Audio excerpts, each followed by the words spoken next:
ব্যঙ্গচিত্র করে এই জমিনের মধ্যে যারা এই পর্যন্ত ব্যঙ্গচিত্র করেছে এই জমিনে থাকতে পারে নাই, মেট্রো থাকতে পারবে না। মেট্রোলকে শেষ করে দিতে হবে। সংগ্রামী তৌহিদি জনতা, আমরা চাই মুসলিমরা হচ্ছে শান্ত মানুষ। যদি একবার লড়াচড়া দেয় মুসলিমরা কোন ইহুদি খ্রিস্টানদের জমিনে থাকতে দিতে পারবে না।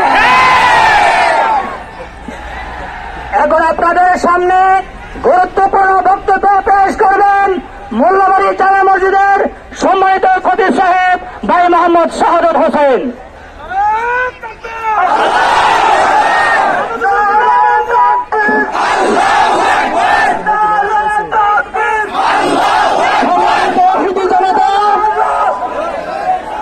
সম্মানিত তৌহিদি জনতা, আজকে মুসলমানদের ইমানি পরীক্ষার সময় এসেছে।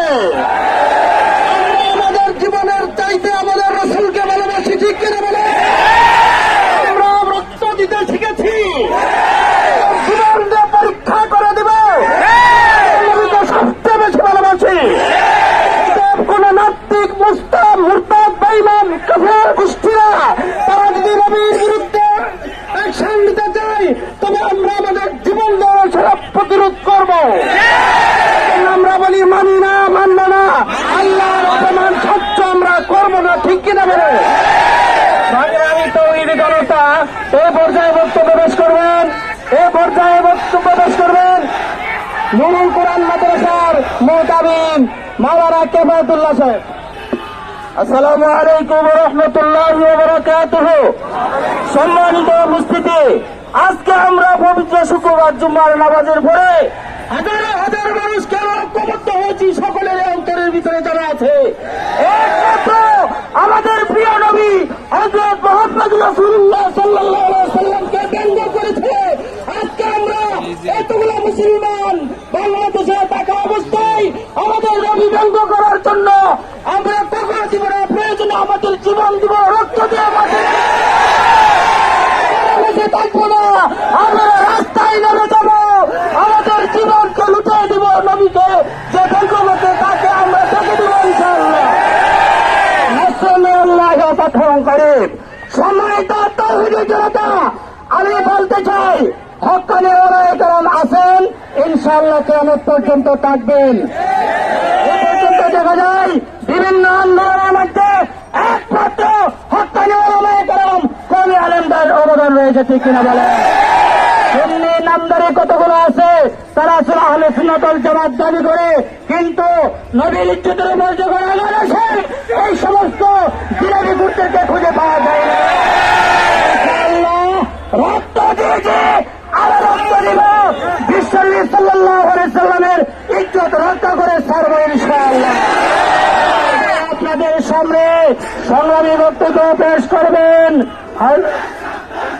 বাইঘাটের মসজিদের সম্মানিত খতিব হযরত মাওলানা সিদ্দিকুর রহমান সাহেব। আমি হযরতকে সকলকেই সংক্ষিপ্তভাবে বক্তব্য পেশ করার জন্য অনুরোধ জানাচ্ছি।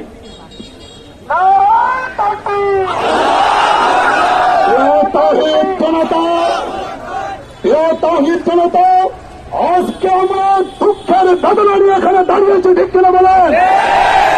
আল্লাহ নবীর ইজ্জতের জন্য আমরা জীবন দিব, ঠিক কিনা বলেন? রক্ত দিব বলে, ঠিক কিনা? আমাদের একটা নয়, হাজার হাজার ছাত্র ছাত্রী কায়েম করবো, ঠিক কিনা বলেন? রক্ত দিব, জীবন দিব। আজকের পর থেকে বাংলার জমিনে বাংলার কোন নবীর দুশ্মন থাকতে চাই না, প্রত্যেকটা দুশ্মনকে আমরা ফাঁসির কাটতে দেখতে চাই এবং তাদের কিছু খালি পাওয়া হবে, তাদেরকে কল্লা দিয়ে দেওয়া হবে।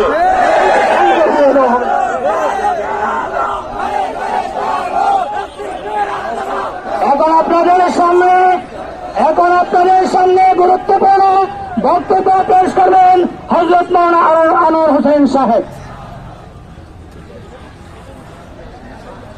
ইন্নাল হামদুলিল্লাহ ওয়াস সালাতু ওয়াস সালামু আলা রাসূলিল্লাহ, আম্মা বাদ। সংগ্রামী তৌহিদি জনতা ও যুবক ভাইরা, তোমাদের কাছে একটা প্রশ্ন রাখতে চাই, তোমাদের গায়ে কি রক্ত আছে না? রক্ত থাকতে নবীকে বেইজ্জতি করতে দেওয়া হবে না। নবীকে যারা বেইজ্জতি করেছে তাদের চামড়া তুলে দিব আমরা।